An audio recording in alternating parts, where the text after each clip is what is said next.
This is the Rays POSTCAST, your instant game reaction for the Tampa Bay Rays, part of the Locked On Podcast Network. Your team every day. Hello and welcome to Tampa Bay Rays POSTCAST, your spot for instant Rays reaction to every single game. My name is Jonathan Shields. Make sure you guys go follow me on Twitter at Johnny10Shields. Disappointing one for the Rays today, but kind of like their last loss that I had a postcast for. You got to look at the grand scheme of things. A lot of positives still take away from the road trip as a whole instead of focusing on this one game. But in this one game, Taj struggled again. And I do think he kind of pitched better than his stat line ended up showing. And we'll get to that when we talk about Taj. We're talking about how it was still a winning road trip for the Rays. We're going to look ahead to the series against the Athletics. But first, we got to talk about the offense. Just absolutely no showing today. This is what you'll be talking about.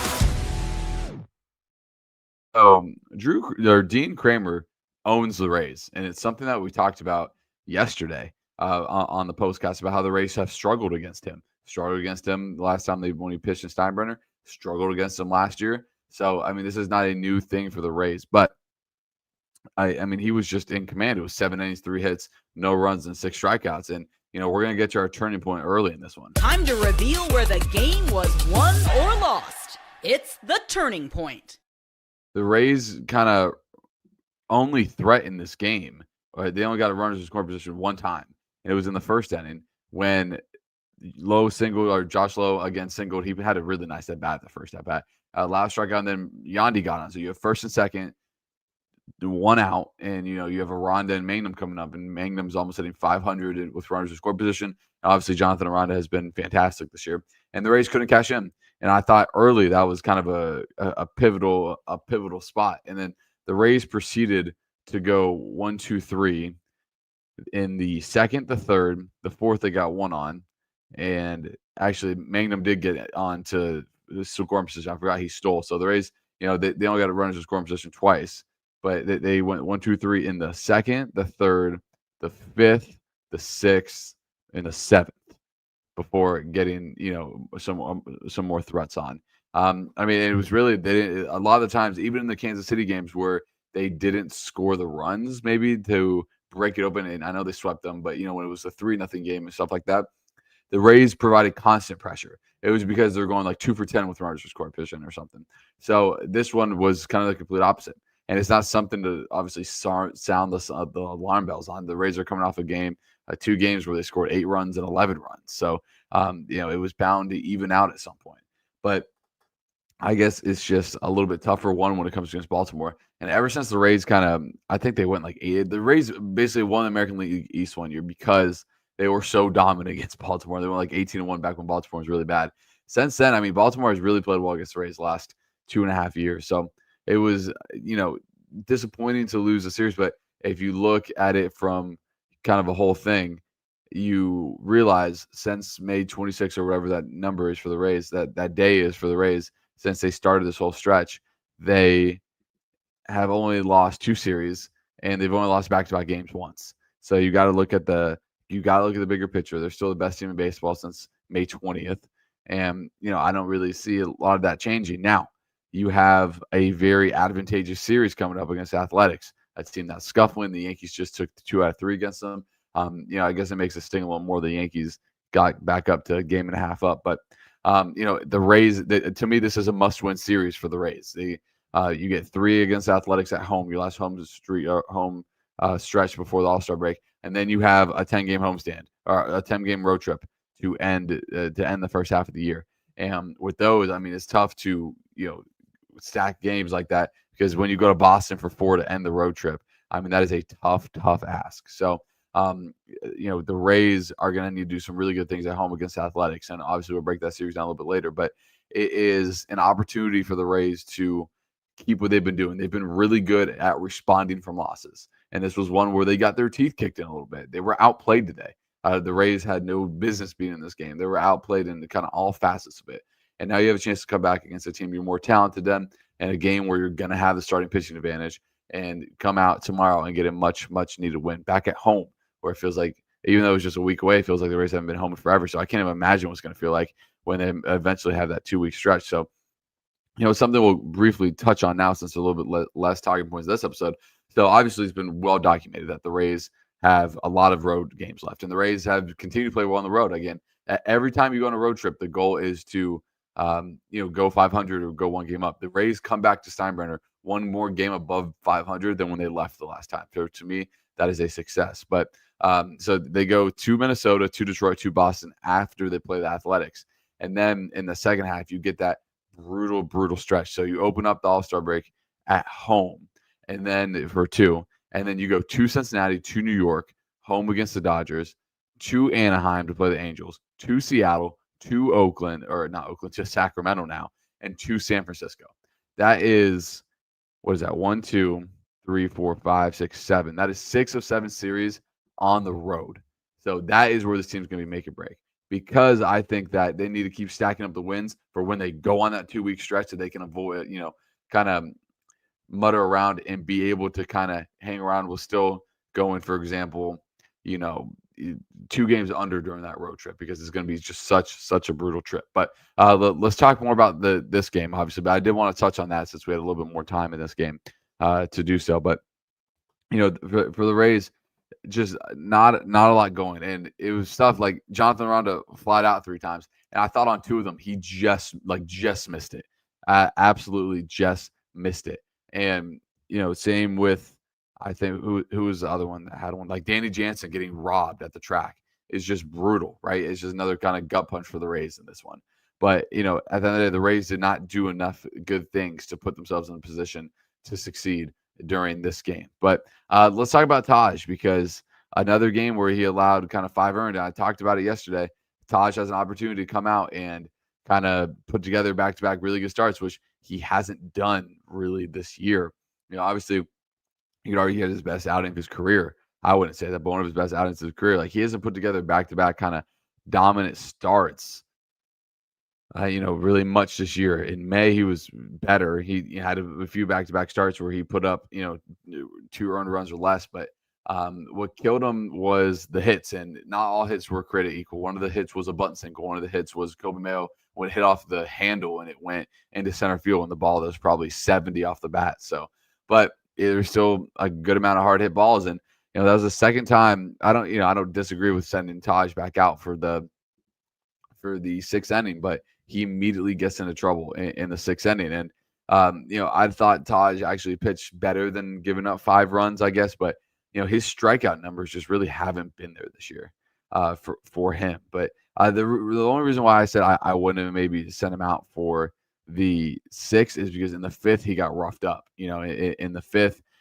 the Orioles scored 2 runs off him on 3 hits. And I actually think he did a pretty good job limiting the damage there.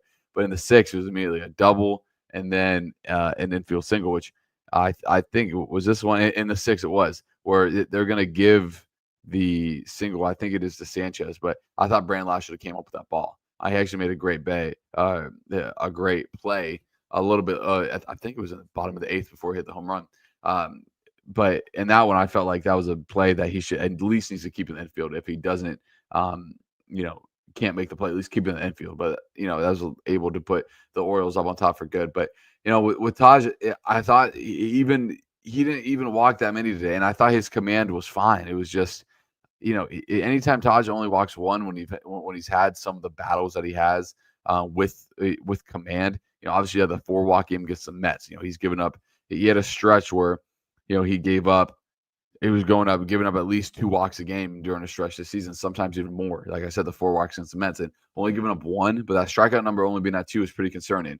And even against the Royals, when he was really good, strikeout numbers kind of only at 4. This is a guy that was a big strikeout guy last year. So again, I still believe in Taj's stuff, but man, he needs to find consistently more than anyone on this staff. When we go, we're going to talk about how this was still winning road trip from the Rays, and we're going to look back at the road trip as a whole. We're going to look at to the A's series, and we're going to get to your guys' comments right after this. This episode is brought to you by FanDuel. Summer sports are in full swing. Whether you're all about baseball under the lights, golf on the green, or high-stakes soccer action, FanDuel is the best way to make every game more exciting. You've already following the action. Why not make it a little bit more thrilling? With FanDuel, you can get in on the game while your friends are getting sunburned on the beach. I've been using FanDuel to track my favorite matchups and it keeps the act fresh with the new daily promotions and fun ways to bet. Especially now, this is kind of the dog days of the sports calendar. The baseball's the only major sport going on. But you guys can bet Nerfies, your fees, players get hit, players get home runs, still punch stuff to do with FanDuel. If you're new to FanDuel, new customers can bet just $5 and get $150 in bonus bet if your first bet wins. Open the FanDuel app today or visit FanDuel.com to get started. So if you guys are in the live, make sure you leave a comment. It's always tough to get bigger crowds when the Rays has such a disappointing performance like this. But again, we're going to talk about some positives here, which is our winning road trip still for the Rays. It feels like I said, for some reason, I don't know if it's just me, this road trip felt longer than a week. But obviously, it started with the Rays in Kansas City, and they dominated the Royals for 3 games. They won 5-1, 3-0, 4-0. And the Royals only scored 1 run over 3 games, was dominant. It was led by that Taj Bradley bounce back start, and then Drew Rasmussen and Shane Baz were also fantastic. And then on Friday against the Orioles, we didn't have a postcast that day, but I felt like that was a game where the Rays should have kind of shut things down when they're up 6-0. But Ryan Pepe left the door open. He only went an inning like 2/3, and the Orioles were able to not only come back but pound the Rays, tied for the most runs given up to for a Rays team. And then they were able to come back the next day and just hammer Zach Eflin, the Orioles again. And that's what I'm talking about. Hopefully we'll see tomorrow. The Rays team has made a knack of just coming back and hammering teams after a loss. So let's hope that trend continues tomorrow. And then obviously, the game today, which was lackluster to say the least. But did want to shout out Brandon Lowe. He has the MLB's leading hitting streak at 16 games right now. I mean, his average is up past 275 right now, which is something that we haven't seen from Brandon Lowe ever. So it is very, very good to see from him, and I'm happy for him. And he another guy that 100% deserves to be an all-star. So let's preview the game tomorrow. And 2 of the games against the Athletics will be against left-handed pitching. And, the Rays struggled early in the year against left-handed pitchers. Have been better lately. So it'll be interesting to see what they do with their lineup. So they face Lopez today and Springs tomorrow. Go to Jeffrey Spring coming back to face the Rays. So I don't know what the Rays are going to do with their lineup, because you're not going to sit Brandon Lowe, Josh Lowe, and Jonathan Rondo for 2 games. You're not going to sit Jonathan Rondo, period, against lefty. But, I think tomorrow you won't see Brandon Lowe in the lineup. Do you see Josh Lowe? Because he's been playing a lot better recently. The Rays have been pretty heavy with their righties. So it'll be interesting to see what the lineup looks like tomorrow. Especially, I only say that because the Rays face the back-to-back lefties. So if you only face the one lefty, then you can sit out, Brandon Lowe, Josh Lowe, wait for them to come up, maybe in pinch hit spot later in the game with a right-handed reliever in. I say that because Brandon Lowe specifically, his splits are so drastically different against left-handed pitching this year. He's hitting almost 300 against lefties or against righties. I wish he's hitting almost 300 against lefties. He's hitting almost 300 against righties, and against lefties, he's hitting $175. Now, he's had 232 at bats against righties and 63 against lefties, so it's not a coincidence. But Curtis Mead is someone that hits almost 50 points better against lefties, so I expect Curtis Mead to get the start tomorrow at second, and then kind of go from there. But obviously, let's talk about the game tomorrow, and it will be Drew Rasmussen versus Jacob Lopez. And Lopez, it's a guy that 6'4". I remember he was with the Rays. I thought that name sounded familiar. He was mostly a minor league arm with the Rays, but he was able to go out and establish a little bit of a role of himself with Athletics. He's 2-4 with a 3.5 ERA and a 1.3 WHIP. His last time out against the Tigers, he was magnificent. He went 7 innings, 3 runs, no hits, 1 walk, 6 strikeouts. And we know how potent that Tigers lineup is. He's only given up 1 run over his last 4 starts, and he has an ERA of sub-2 in June. So he's been on just an absolute heater. So let's hope that the Rays can kind of cool him off a little bit. And a team that has batted way better against left-handed pitching recently. But for the Rays, it's going to be Drew Rasmussen. Rasmussen has been the Rays' best pitcher this year. His last time out went 5 innings, 2 hits, no runs, 5 strikeouts, only on 62 pitches. It'll be interesting to see. Kevin Cash did say that was like a predetermined thing, that he was only going to go 5 regardless, still trying to keep that arm intact for him. But I think it will be interesting to see if he gets a longer leash tomorrow. So Drew Rasmussen had a really good starting pitcher matchup. Jacob Lopez, I knew that name sounded familiar. He pitched for the Rays for a total of 8 games. But again, he's been one of the best pitchers, I'll say, in baseball over his last 5 starts. Anytime you only give up 1 run over a span of 5 starts. And he's not going 3-4 innings. His last time out, he went 7 innings. So a pretty big sample size. So that's a preview for tomorrow. Unfortunately, there'll be no postcast tomorrow. I know I just didn't have a postcast 2 days ago. 2 days ago now, not one tomorrow. But it's that season. I'll be 40,000 feet in the air during the Rays game tomorrow, unfortunately. But this is the last one for a while that we won't have a postcast. This was kind of that last date circle that I talked to you guys about not being able to do one. But, we'll be doing plenty of Rays postcasts from across the pond as, I'm headed to Europe. But that's not important right now. Important is getting to your guys' comments. So let's start with Gary. He said, we flushed this one down the toilet. Fine effort by Dean Kramer, who seems to be dominant against the Rays. The big picture still looks good. Back home to face the former Oakland. So he's interesting. So if you guys don't know, Oakland, the former Oakland A's are now in Sacramento. They're the other team playing in a minor league park. And then they apparently, I saw something where like broke ground on a stadium in Vegas, but I don't really know, what the situation with that is. But I agree. Got to flush this one. As Dante Hamilton kind of touches on that. Says, have to agree with Gary on this one. Let's go back home and take this series and let the Yankees and Blue Jays duke it out. Yeah, the Yankees, for anyone that doesn't know, this was the Yankees' kind of last quote-unquote easy series against Athletics because they have quite the stretch coming up. They play the Blue Jays, so either way, it's going to be a positive result for the Rays. So they go to Toronto, to New York, home against Seattle, home against Chicago. And so 3 out of those 4 teams are in playoff spot right now. And Seattle has Cal Raleigh, who's one of the best hitters in baseball right now. So they have a brutal end of the first half. In the second half, it doesn't get any easier. They go to Atlanta, to Toronto again, first Philly, then Tampa goes in for 4 to them. And then it starts to kind of get a little bit easier. But the next about 5 series for the Yankees is tough. So the Rays can really, really have a good chance to catch some ground. As we go to Gary, says, Jonathan, if MLB expands to 32 teams, would you geographically realign the divisions like the NFL 8-4 divisions? And what changes would you make as far as amount of postseason teams? That's a great question. It's something that I haven't really thought about. The thought of expansion is more prevalent in other sports, I feel like, than baseball. I haven't heard kind of massive rumblings about a team going, but it depends where the teams are. I mean, where are the most likely spots for a team? I know like San Antonio, I've heard before. Nashville, I've heard before. But those are both kind of in the mid to Midwest of the region. But it would be. I would think they would do what you would say 8-4 team divisions, but then it's what team gets kicked out. So it's just really interesting to see, and kind of a interesting thing to think about. As we go to Marco, he says disappointing series, should have been ours. Can't blow a 6-0 lead, and that's something that we didn't get a lot to talk about because I didn't have a postcast that day.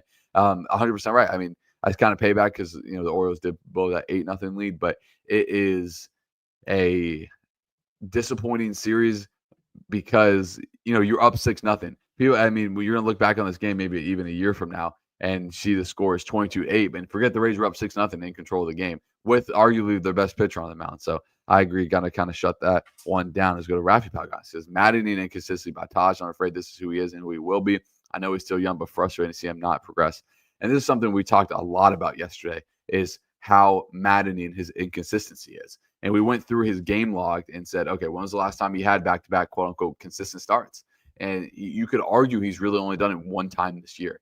There's times where he looks like a number 1 guy in the rotation, and there's times where he looks just completely overmatched. And this time, I don't think he looked completely overmatched in this one, but it was definitely a frustrating result out of him because, like I said, he was in the zone, right? He was doing the things. He wasn't walking batters. But, and again, he did get some tough breaks. The bunt single, the one off the handle that went in for a single, and then Brandon couldn't make that play to keep the one in the infield. They ended up scoring the 2 runs that Kevin Kelly inherited from Taj Bradley. But as we go to It's Cat, he says, Laureano, Cowser, and Kramer own us. Yeah, I mean, Cowser hits like a $150 against the Rays. He's Barry Bonds, as we have my dog Finn going crazy right here. So that's a sign to wrap it. So again, no postcast tomorrow, everyone. I will be in an airplane, but we'll be right back on Tuesday. So hopefully, again, this is the last time I won't have a postcast for quite a while. So I know it's tough that they come kind of in such close proximity to each other, but no postcast tomorrow. The Rays are 0-2 when I haven't done a postcast. So let's hope they buck that trend tomorrow. We've talked about it. The Rays have been really good coming off a loss. They've only lost back-to-back games one time during this whole stretch since May 20th. So let's hope that continues. So I appreciate everyone for joining, and I will see you guys on Tuesday.